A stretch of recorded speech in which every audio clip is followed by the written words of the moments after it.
Assalamualaikum warahmatullahi wabarakatuh.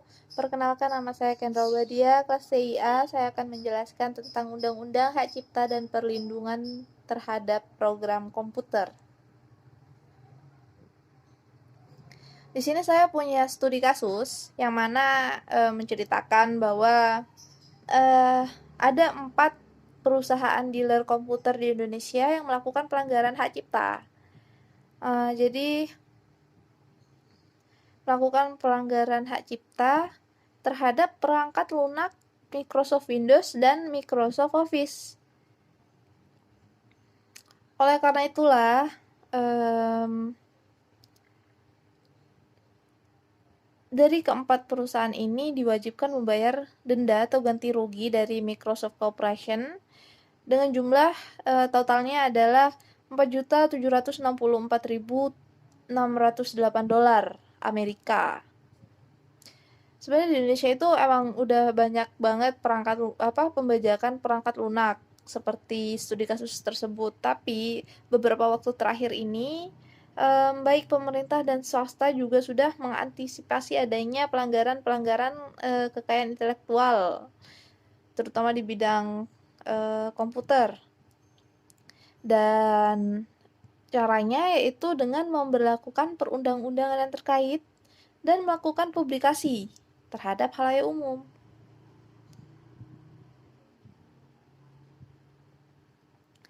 Indonesia adalah negara yang memiliki keanekaragaman etnik, suku, bangsa, dan budaya, serta kekayaan di bidang seni dan sastra dengan pembangunan yang memerlukan perlindungan hak cipta. Jadi di Indonesia itu memiliki Undang-Undang Hak Cipta atau UUHC. Setiap seni, setiap karya, setiap budaya atau suku yang ada di Indonesia itu sudah terlindungi oleh hak cipta. UHC ini beberapa kali mengalami penyempurnaan. Jadi beberapa diantaranya adalah ini ya, bisa dilihat sendiri. Nah, kenapa mengalami penyempurnaan? Karena untuk menyesuaikan dengan perkembangan teknologi dan perkembangan karya cipta itu sendiri. Jadi bisa, karena ada perkembangan teknologi, maka UHC bisa dikembangkan juga, disempurnakan dan terus disempurnakan. Seperti itu. Jadi di sini ada pengertiannya hak cipta. Hak cipta itu adalah apa? Adalah hak eksklusif bagi pencipta atau penerima hak yang mengumumkan atau memperbanyak ciptaannya atau mengizinkan untuk tidak mengurangi batasan menurut peraturan perundang-undangan yang berlaku. Di sini ada hak eksklusif bagi pencipta atau penerima hak untuk mengumumkan atau memperbanyak ciptaan atau memberikan izin dengan tidak mengurangi pembatasan-pembatasan menurut peraturan perundang-undangan. Jadi hak cipta ini sebenarnya penerima hak itu termasuk hak di dalamnya itu ya adalah hak ekonomi, ada hak moral. Jadi di dalam hak cipta itu ada yang namanya hak ekonomi dan ada juga hak moral. Di sini bisa kita baca hak ekonomi itu apa dan hak moral juga apa. Selanjutnya ada 3 poin penting yang berkaitan dengan hak cipta. Jadi di sini hak cipta ada pencipta, di mana pencipta itu adalah orang yang menghasilkan karya atau orang yang melahirkan suatu ciptaan. Nah, di sini adalah pencipta. Ciptaannya, karya atau ciptaannya berarti ciptaan. Ini adalah poin penting kedua. Poin yang kedua adalah ciptaan. Ciptaan itu hasil dari si pencipta ini ya kan. Nah, kemudian ada poin yang ketiga adalah pemegang hak cipta. Jadi ciptaan ini belum tentu milik pencipta. Ada pencipta yang menjual jasanya. Jadi misalnya saya beri contoh seorang desainer. Saya misalnya seorang desainer. Saya menjual jasa saya. Yang dijual apa? Yang dijual karya saya. Karya saya itu bukan hak milik saya jika saya jual. Nah, misalnya saya jual karya desain saya kepada teman saya. Nah, itu berarti hak ciptanya sudah milik teman saya, bukan milik pencipta lagi. Penciptanya kan saya, ciptaannya saya jual. Jadi pemegang hak ciptanya orang yang membeli ciptaan saya. Jadi begitu. Kemudian kita akan bahas tentang fungsi dan sifat hak cipta, di mana sifatnya itu hak cipta adalah dianggap sebagai benda bergerak. Maksudnya, jadi hak cipta ini bisa beralih, bisa dialihkan. Seperti contoh yang tadi saya jelaskan gitu. Seperti apa? Seperti sebuah karya yang diperjualbelikan itu hak ciptanya berpindah juga, ya kan?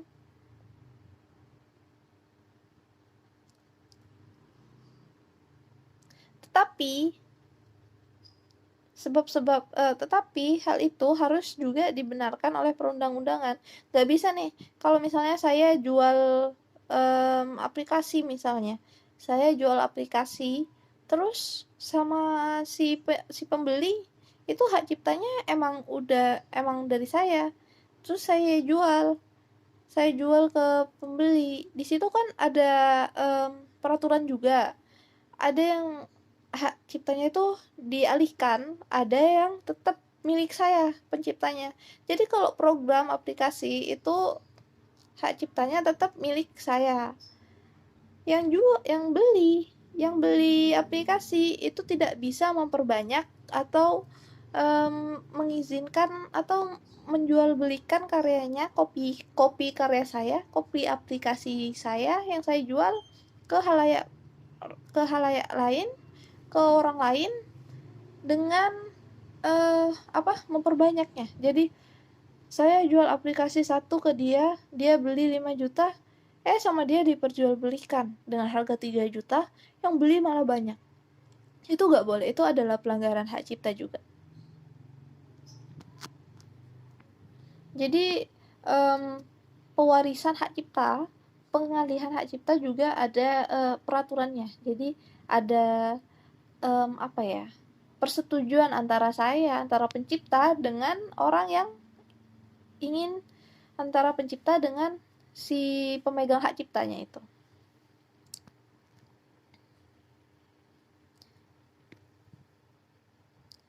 Hak cipta dan hak cipta atas ciptaan yang penciptanya tidak diketahui.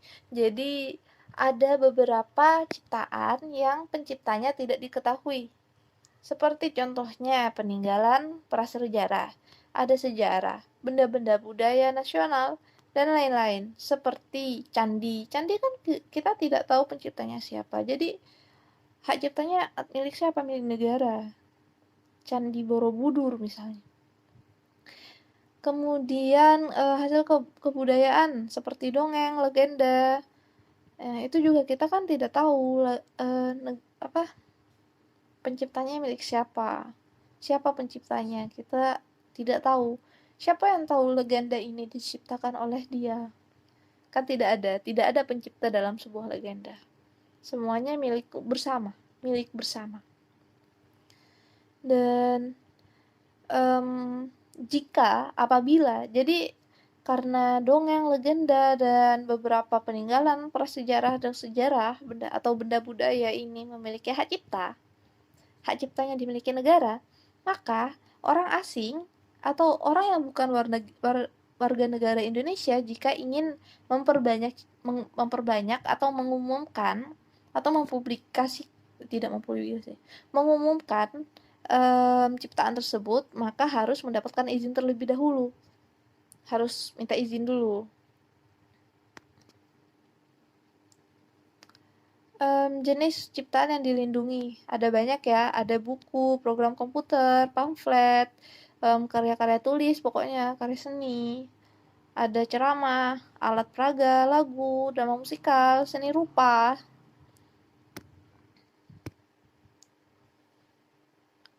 Ada juga beberapa hal yang tidak memiliki hak cipta, seperti rapat terbuka, peraturan perundang-undangan, pidato. Jadi ini semua tidak memiliki hak cipta. Apabila diumumkan atau diperbanyak lagi itu tidak apa-apa.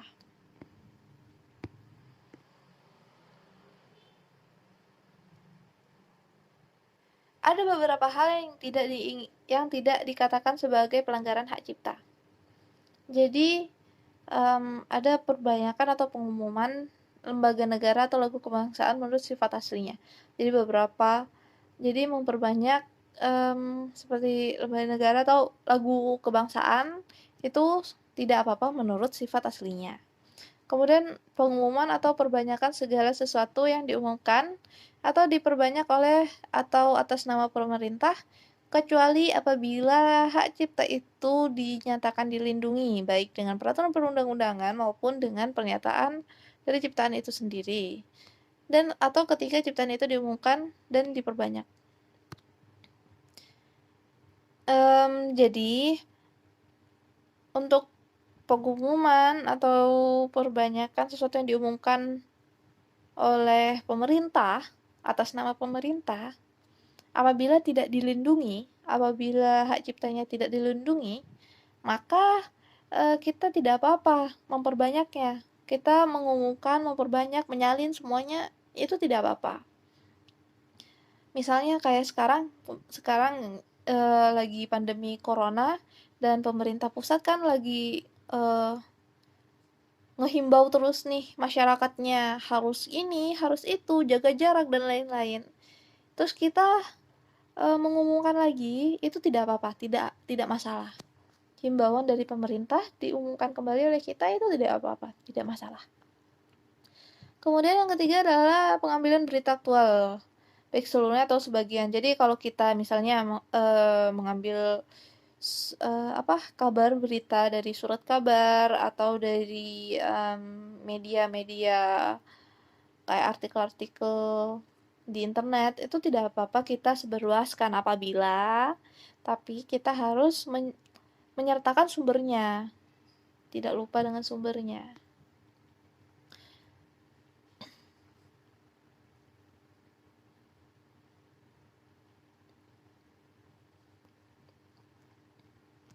Jadi UHC juga mencatat beberapa hal yang tidak dianggap sebagai pelanggaran hak cipta. Jadi ada beberapa hal yang tidak melanggar sebagai pelanggaran hak cipta. Ini penggunaan ciptaan pihak lain untuk kepentingan pendidikan. Ya, untuk pendidikan. Terus untuk karya arsitektur seperti ciptaan bangunan itu tidak apa-apa.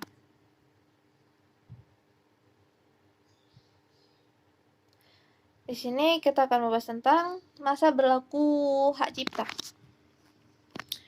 Jadi, hak cipta ini berlakunya kalau misalnya ciptaan buku dan karya bentuk seni rupa dan lain-lainnya juga di sini itu berlaku sampai seumur hidup dari penciptanya plus 50 tahun setelah penciptanya meninggal. Jadi setelah meninggal pun itu masih milik si pencipta awalnya sampai 50 tahun baru masa berlaku hak ciptanya udah habis. Dan untuk hak cipta atas ciptaan program komputer seperti sinematografi, fotografi, database, dan itu cuma 50 tahun setelah diciptakan.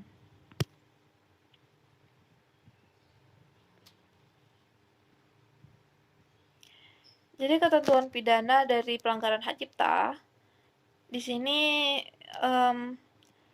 bisa dipenjara, pidana penjara masing-masing paling singkatnya itu cuma 1 bulan. Dan atau denda paling sedikit 1 juta. Atau pidana penjara paling lama 7 tahun dengan denda 5 juta. Dan denda paling banyak 5 juta.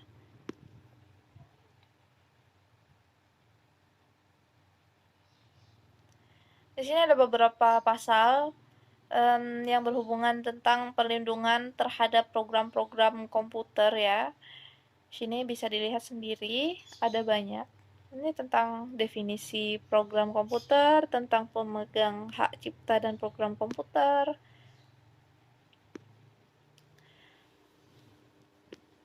Jadi setelah mengetahui seperti materi-materi tadi, Di sini kita bahasakan tentang pendaftaran hak cipta. Jadi pendaftaran hak cipta.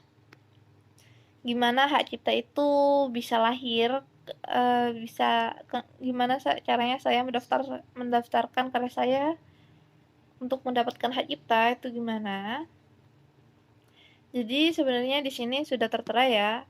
Di sini bisa ya merupakan hak eksklusif bagi pencipta atau pemegang hak cipta untuk mengumumkan atau memperoleh ciptaannya yang timbul secara otomatis setelah satu ciptaan dilahirkan. Jadi jadi sebenarnya hak cipta itu ada otomatis setelah ciptaan itu dilahirkan. Di sini artinya ciptain lahir. Nah, ya. Seperti saya bilang. Perlukah mendaftarkan hak cipta kepada Direktorat Jenderal Hak Cipta yang berkaitan dengan program-program perangkat lunak komputer? Tentu saja perlu.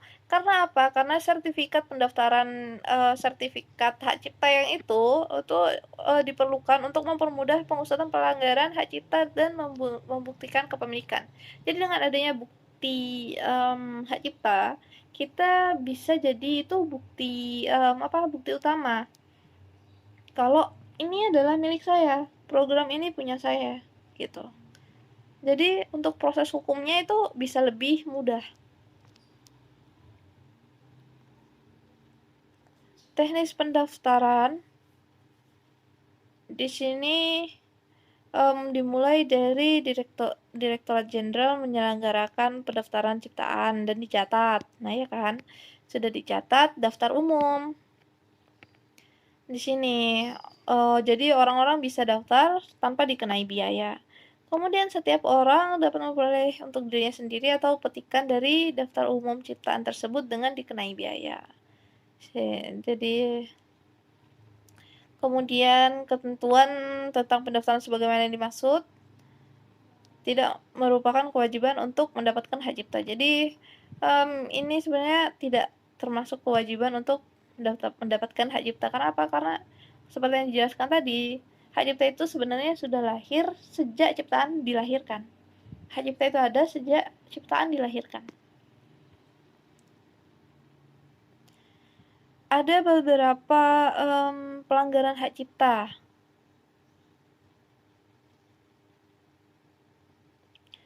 Jadi Microsoft Corporation ini mengelompokkan ada 5 pelanggaran hak cipta. Hak cipta tentang perangkat lunak. Jadi pembajakan perangkat lunak. Yang pertama, memasukkan perangkat lunak ilegal ke hard disk. Yang kedua ada soft lifting. Misalnya di sini kita membeli sebuah program, kita dapat lisensi nih. Lisensinya itu buat 10 komputer. Kita malah masukin lisensi itu ke 15 komputer. Kemudian penjualan CD-ROM ilegal. Ada penyewaan perangkat lunak ilegal, kayak misalnya CD. Jadi penyewaan CD kan banyak itu CD, rental CD. Kemudian downloading ilegal. Jadi sebenarnya yang paling banyak tuh ini ya, downloading ilegal. Jadi kita tinggal download aplikasi di internet, download aplikasi bajakan di internet, dan selesai. Sebenarnya apa sih penyebabnya? Apa sih yang bikin kita ngelakuin pembajakan atau pelanggaran hak cipta perangkat lunak? Ya, yang pertama pasti karena harganya itu lebih murah daripada beli lisensi asli. Terus, data-data dalam format digital ini mudah banget untuk dibajak. Jadi untuk disalin itu mudah.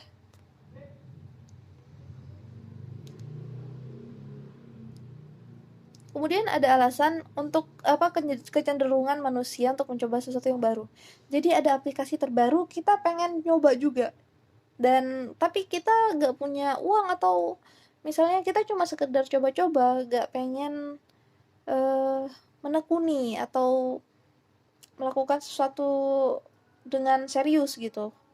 Jadi kita cuma tinggal karena itu kita nyari yang bajakannya. biar gratis gitu. Terus alasan yang lebih mendalam juga karena belum ada perangkat undang-undang. Jadi kita masih aman. Jadi orang-orang yang melakukan pembajakan ini aman. Masih belum ada perangkat undang-undang yang mampu menjerat si pembajak ini. Terus kurangnya kesadaran masyarakat menghargai hasil karya. Terus gimana upayanya untuk mengatasi pelanggaran hak cipta? Ya tentu membangun budaya masyarakat untuk menghargai hasil karya orang lain ya. Terus dibantu oleh pemerintah atau instansi yang sama-sama memerangi pembajakan terhadap karya-karya intelektual. Dan alternatif lainnya itu bisa menggunakan program atau aplikasi yang lisensinya open source. Dibuat undang-undang, terus dibuat tim nasional pelanggaran haki dan melaporkan pelanggaran undang-undang haki ke pihak berwenang. Terus yang terakhir yang paling biasanya ditakuti sama masyarakat yaitu adalah sanksi pidana saat melakukan pelanggaran hak cipta. Sekian, terima kasih. Mohon maaf apabila ada kesalahan kata yang kurang berkenan di hati rekan-rekan semuanya. Wassalamualaikum warahmatullahi wabarakatuh.